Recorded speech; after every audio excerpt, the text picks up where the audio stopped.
Hello friends, welcome to scholar alight. मैं आज आपको इस वीडियो में मॉडर्न हिस्ट्री का पार्ट 5 बताने जा रहा हूँ, ठीक है, जो कि इम्पोर्टेंट है आपके सभी एग्ज़ाम के लिए। जो भी आप एग्ज़ाम्स वगैरह देंगे पेपर में, जहाँ भी हिस्ट्री वगैरह आती होगी उसके लिए इम्पोर्टेंट है। तो इस पार्ट 5 में हम क्या देखने वाले हैं, फ्रेंच ईस्ट इंडिया कंपनी के बारे में। जो फ्रेंच लोग थे, जो फ्रांसीसी लोग थे, जो इंडिया में आए थे, मतलब अंग्रेज़ों के बाद, जो अंग्रेज़ों के शासनकाल में या अंग्रेज़ों के बाद जो आए थे, है ना, हमारे फ्रांसीसी लोग। मतलब देखिए, अंग्रेज़ तो आए थे तो अंग्रेज़ का शासन सबसे ज़्यादा रहा, लेकिन उसी बीच जैसे डच आए थे, डेनिश आए थे, है ना, तो उसके बाद फिर फ्रांसीसी आए थे, है ना। तो वही जो फ्रांसीसी आए हैं, उन्होंने क्या किया इंडिया में, कैसे उन्होंने अपना व्यापार किया, कैसे धर्म प्रचार किया, जो भी किया वो हम देखेंगे आज इस वीडियो में, है ना।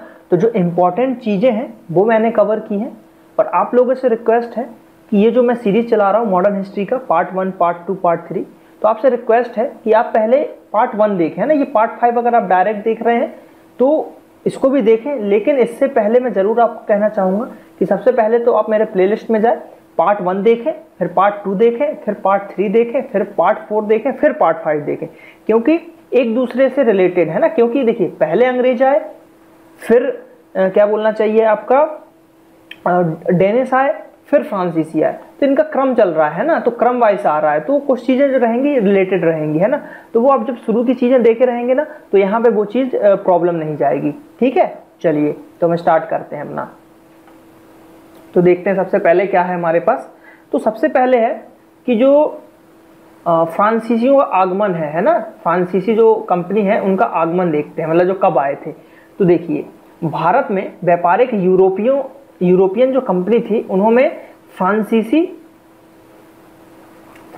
ईस्ट इंडिया कंपनी का आगमन सबसे अंत में हुआ है ना, यानी कि लास्ट में हुआ है ना, सबसे लास्ट में फ्रांसीसी आए थे अपने यहाँ, है ना। सबसे लास्ट में कौन, तो क्वेश्चन यही बनता है कि इंडिया में, है ना, क्वेश्चन यही बनता है कि इंडिया में लास्ट में कौन आया, है ना। तो आंसर क्या हो जाएगा आपका, फ्रांस, ठीक है। आंसर क्या हो जाएगा, फ्रांस, यानी कि फ्रांसीसी सबसे लास्ट में आए थे, ठीक है। चलिए, अब फ्रांसीसी सबसे लास्ट में आए, तो अब देखिए क्या हो रहा है।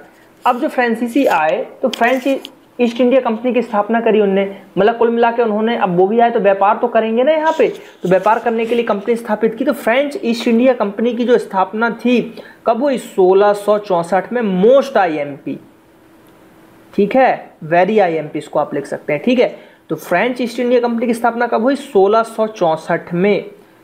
अब 1664 में तो हुई, और किसके द्वारा हुई, तो फ्रांसीसी के जो सम्राट थे, लुई 14वें, है ना, मतलब 14 नंबर के जो लुई थे, मतलब लुई 14 की मंत्री, उनका एक मंत्री था कोलबर्ट, कौन था, कोलबर्ट, के द्वारा की गई।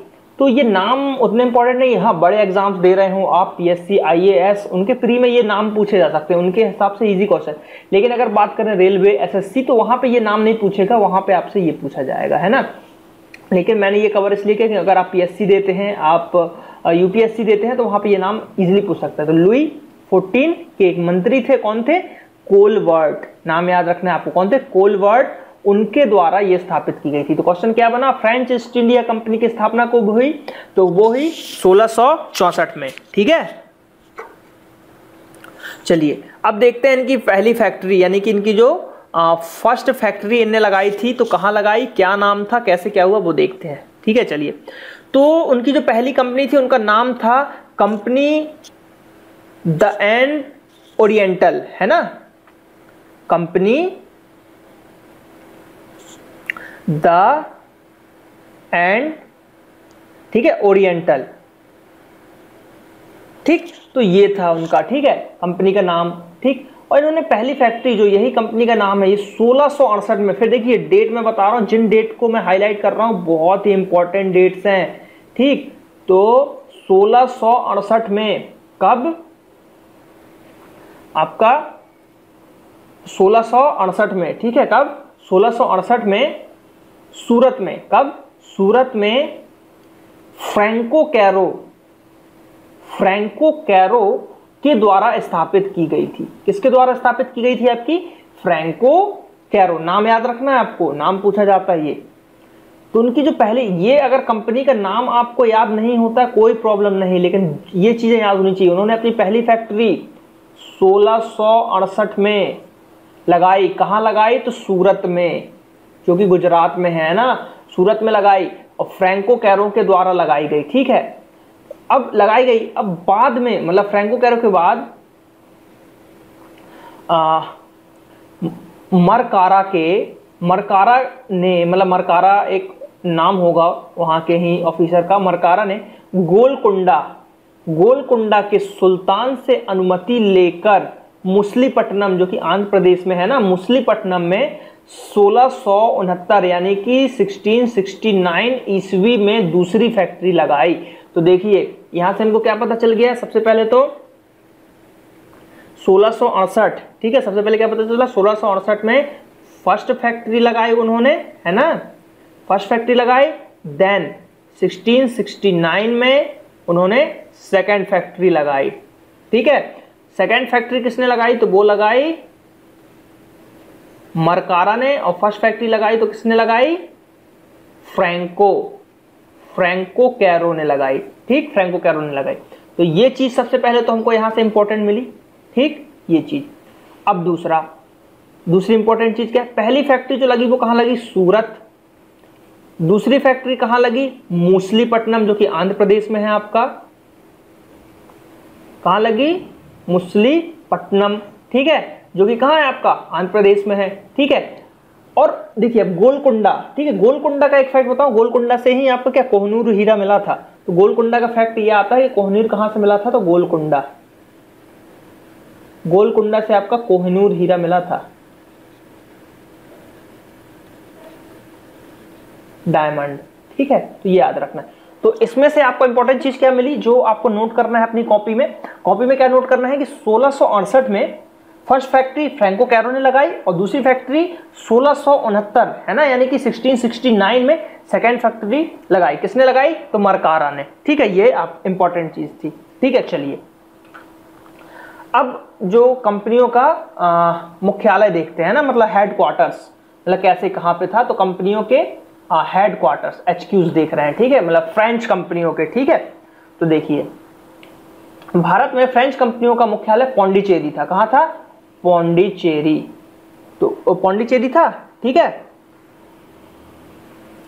ये इंपॉर्टेंट क्वेश्चन है, आता है, जहां पर फ्रांसीसियों ने 1673 से 1674 ईस्वी में फैक्ट्री स्थापित की।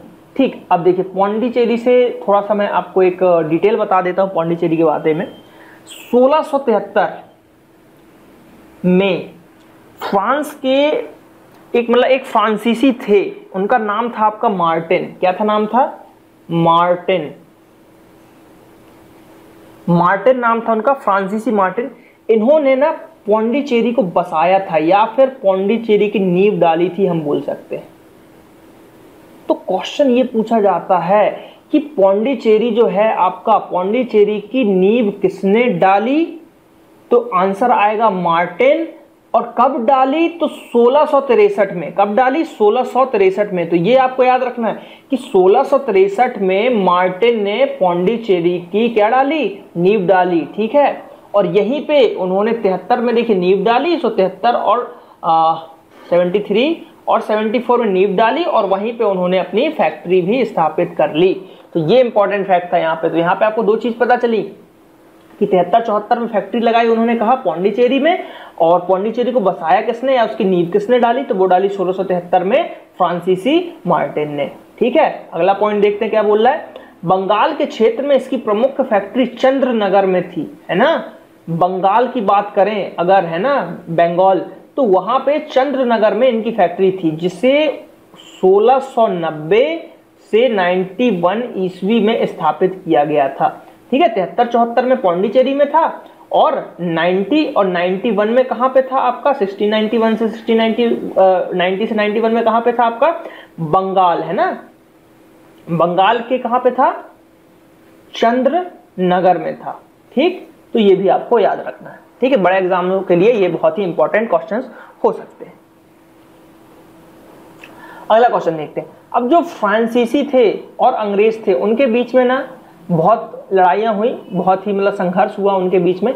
तो देखते हैं कैसे क्या हुआ। तो फ्रेंच कंपनियों के आने के पहले अंग्रेज भारत में आ चुके थे, बनी सी बात है, अंग्रेज भारत में आ चुके थे। 1608 में उन्होंने फैक्ट्री लगाई थी अपनी सूरत में, ठीक, आ चुके थे। इसलिए दोनों कंपनियों में अपने प्रभुत्व मतलब अपने स्वाभिमान, अपने बिजनेस को बढ़ाने के लेकर संघर्ष होता रहता था कि यार मैं अच्छा बिजनेस करूंगा, तुम अच्छा नहीं कर रहे हो, या मैं तुमसे ज्यादा पैसा कमाना चाहता हूं। तो इस टाइप से उनके बीच में मतलब लड़ाई होने लगी, ठीक है। तो अब वो देखते हैं किस टाइप से हुई। तो सबसे पहले बात करें मॉरिशस पर अधिकार, है ना, मॉरिशस पे अधिकार, इनके बारे में देखते हैं। 1721 ईस्वी में फ्रांसीसियों ने मॉरिशस पर अधिकार कर लिया। फ्रांसीसियों ने क्या किया, फ्रांसीसियों ने मॉरिशस पर अधिकार कर लिया। तो क्वेश्चन आता है मॉरिशस पर अधिकार किसने किया, तो फ्रांसीसी ने किया। और कब किया, 1721 में, ठीक है। अब 1725 ईस्वी में मालावाड़, ठीक है, मालावाड़ तट पर स्थित माही पर भी अधिकार कर लिया इन्होंने, ठीक है। मालाबार तट पर स्थित क्या माही था जगह, उसको पे भी अधिकार कर लिया किसने, फ्रांसीसियों ने, ठीक है। तंजौर के नवाब कोरोमंडल, है ना, मतलब तंजौर के नवाब कोरो ने मंडल तट पर, ठीक है, कोरो ने मंडल तट पर स्थित कालीकट फ्रांसीसी को 1639 में उपहार स्वरूप दे दिया। मतलब क्या किया, तंजौर का जो नवाब था उसने कोरोमंडल तट पर स्थित कालीकट फ्रांसीसियों को 1639 में गिफ्ट दे दिया, है ना। इंडिया में गिफ्ट देने की प्रथा बहुत चली आ रही है ना, पूरा राज्य ही गिफ्ट दे दिया जाता था। कोहिनूर हीरा भी गिफ्ट दे दिया रानी को, इस टाइप से गिफ्ट दे दिए जाते थे ना। तो ये दे दिया उन्होंने, ठीक है, तंजौर के नवाब ने, ठीक है। चलिए आगे देखते हैं। अब गवर्नर ड्यूप्ले, है ना, गवर्नर एक ड्यूप्ले थे जिनका रोल था, वो हम देखते हैं उनका रोल क्या था, है ना। देखिए फ्रांसीसियों के भी संघर्ष हुआ ना, तो युद्ध वगैरह भी लड़े गए, जैसे कर्नाटक के युद्ध वगैरह थे तो वो भी फ्रांसीसियों के साथ ही लड़े गए थे, तो देखेंगे आगे। अब 1742 ईस्वी की बात करें तो उसमें क्या हुआ था, जो ड्यूप्ले एक गवर्नर बनकर आया, मतलब ड्यूप्ले जो है भारत में गवर्नर बनकर आया फ्रांसीसियों का, है। उसके काल में फ्रांसीसियों की महत्वाकांक्षाएं और बढ़ गई, मतलब वो जब आया तो उनकी महत्वाकांक्षाएं, उनकी इच्छाएं बहुत ज्यादा और बढ़ गई, ठीक है। चलिए अब जो ड्यूप्ले था ने भारत में अपना राज्य स्थापित करना चाहा, ठीक है, मतलब जो गवर्नर आया ड्यूप्ले उसने सोचा कि भारत में अपना राज्य वगैरह स्थापित किया जाए, तो उसके परिणाम स्वरूप फ्रांसीसी और अंग्रेजों के बीच में संघर्ष शुरू हो गया।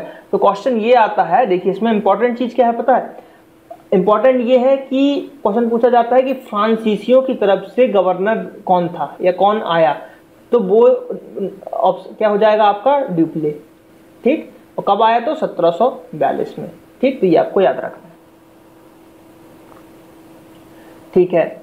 अब कर्नाटक क्षेत्र में आंग्ल फ्रांसीसी संघर्ष। अब देखिए वही जो फ्रांसीसी और अंग्रेजों के बीच में हुए, तो कर्नाटक का जो प्रथम सेकंड थर्ड इस टाइप से जो युद्ध हुए वो अंग्रेजों के साथ ही मतलब थोड़ा दिक्कत कर रहा था, तो वही युद्ध हुए। तो इसमें देखते हैं कि जो कर्नाटक क्षेत्र में आंग्ल, में युद्ध को डिटेल में समझाऊंगा मैं आपको आने वाले वीडियोस में।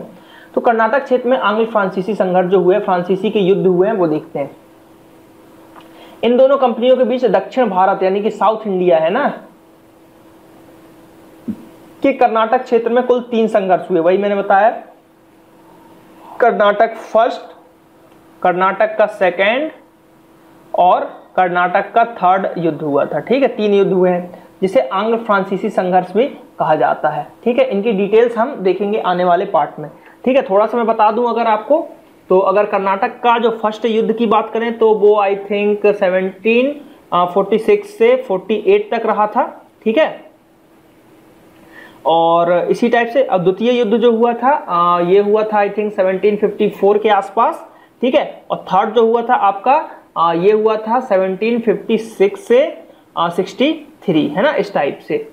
यानी कि ये 54 मतलब आई थिंक 49 से स्टार्ट हुआ होगा, 49 से 54 और 56 से 73। तो ये कुछ डेट्स हैं जो कि आने वाले वीडियोस में मैं आपको डिटेल में बताऊंगा, ठीक है। चलिए अब फ्रांसीसियों का जो अंत हुआ है ना, फ्रांसीसियों का अगर अंत की बात करें तो कैसे हुआ है, तो 3 संघर्षों में प्रथम तथा अंतिम युद्ध का अंतरराष्ट्रीय, मतलब क्या हुआ कि जो फर्स्ट युद्ध था, है ना, तो पहला युद्ध था, इसमें क्या हुआ कि जो पहला युद्ध था और जो लास्ट युद्ध था उनका यानी कि थर्ड, है ना, वो युद्ध उनके मतलब फ्रांसीसियों का अंत का कारण बना। इसमें क्या हुआ, जो बॉन्डीबॉस का निर्णायक परिणाम, जो बॉन्डीबॉस का युद्ध था उसका जो निर्णायक परिणाम था फ्रांसीसियों के वर्चस्व भारत में समाप्त हो गया, मतलब बॉन्डीवास के युद्ध में फ्रांसीसियों का वर्चस्व जो था भारत में समाप्त हो गया। ठीक है, अब इंग्लिश कंपनी जो थे भारत में चुनौती देने वाला अब कोई नहीं रहा। मतलब बॉन्डीवास के युद्ध में क्या हुआ कि अंग्रेजों ने फ्रांसीसियों को हरा दिया। ठीक है, फ्रांसीसियों को हरा दिया, उनको समाप्त कर दिया। तो उससे क्या हुआ कि फ्रांसीसी अब भारत में व्यापार नहीं कर पा रहे थे। तो उससे क्या होगा कि जो अंग्रेज थे आपके, इंग्लिश जो थे, है ना, अब वो क्या कर सकेंगे, भारत में खुले रूप से व्यापार या बिजनेस कर पाएंगे, है ना। तो वो इंपॉर्टेंट है। ठीक है, तो बस यही था इतना। ठीक है, चलिए अब थोड़ी सी कुछ मतलब इंपॉर्टेंट नहीं है लेकिन थोड़ी अच्छी बातें हैं, कुछ मजेदार बातें हैं जो कि हमको पता होना चाहिए। पेपर में आएंगे नहीं लेकिन फिर भी आ सकते हैं, लेकिन एक बार हम देख लेते हैं क्या बोल रहा है। अप्रैल फूल डे जो मनाते हैं हम, है ना, 1 अप्रैल को जो हम मनाते हैं, उसकी शुरुआत फ्रांस से हुई थी 16वीं शताब्दी में, जब फ्रांस के कैलेंडर बदला गया, मतलब फ्रांस का कैलेंडर बदला गया और नए साल की शुरुआत जनवरी से की। तो उसके बाद भी कुछ लोगों ने मार्च के अंत में अपना नया साल मनाया, तो उन लोगों को मूर्ख माना गया, तभी से ये परंपरा चली गई, है ना। ठीक है, तो ये एक पता चला कि अप्रैल फूल कैसे मनाया जाता है।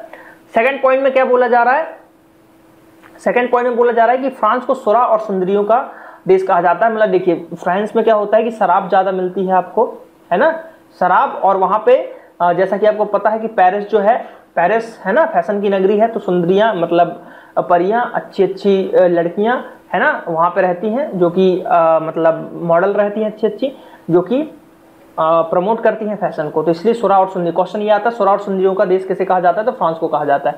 और ये एक ऐसा देश है जहां पे 1000 से भी अधिक प्रकार की चीजेस बनाई जाती हैं। ठीक है, चीज बनाई जाती हैं। ठीक है, ये इंपॉर्टेंट था। आपको जानकर शायद हैरानी होगी, परंतु आज भी फ्रांस का न्यायिक प्रक्रिया नेपोलियन बोनापार्टा, है ना, नेपोलियन बोनापार्टा के सिविल कोड 1800 ईस्वी पर ही आधारित है। ठीक है, जब हम ये पूरा पढ़ेंगे नेपोलियन के बारे में तो उसमें मैं बताऊंगा पूरा डिटेल। ठीक है, और एक चीज और कि सबसे अधिक साहित्य के नोबेल पुरस्कार फ्रांस के खाते में गए हैं। मतलब अभी तक नोबेल जो मिलता है ना, नोबेल पुरस्कार जो मिलता है उसमें जो साहित्य का पुरस्कार है ना, साहित्य का, वो सबसे ज्यादा वहीं मिला है। अब तक 16 लोगों को साहित्य का नोबेल पुरस्कार मिल चुका है फ्रांस में। ठीक है, तो ये क्वेश्चन वैसे जनरल नॉलेज के लिए है, इसमें से एक सबसे ज्यादा इंपॉर्टेंट है आपका ये सेकंड वाला, क्योंकि ये क्वेश्चन पूछा जाता है सुरा और सुंदरियों का देश किसे कहा जाता है, तो फ्रांस। ये आपको याद होना चाहिए। यहाँ पे आप क्या देख पाएंगे, मॉडर्न हिस्ट्री का पार्ट 4 देख पाएंगे और मॉडर्न हिस्ट्री का पार्ट 6 देख पाएंगे। पार्ट 4 अभी देख पाएंगे और जैसे ही पार्ट 6 में अपलोड करूंगा तो पार्ट 6 का ये लिंक एक्टिवेट हो जाएगी, तो आप पार्ट 6 भी देख पाएंगे। तो यहाँ पे फ्रांसीसियों के बारे में मैंने जो बताया डिटेल, ये इंपॉर्टेंट थे एग्जाम की दृष्टि से। सभी एग्जाम, चाहे वो बड़े लेवल का हो चाहे छोटे लेवल का हो, जहां भी हिस्ट्री आएगी उसमें से क्वेश्चन आएंगे। तो अगर आपको मेरा वीडियो अच्छा लगा हो तो मेरे चैनल को सब्सक्राइब करें। हमारा फेसबुक पेज है www.facebook.com/scholaralite, आप इसको भी लाइक करें ताकि मैं ज़्यादा से ज़्यादा न्यूज़ आपको अपडेट दे पाऊँ। ठीक है, चलिए, थैंक यू।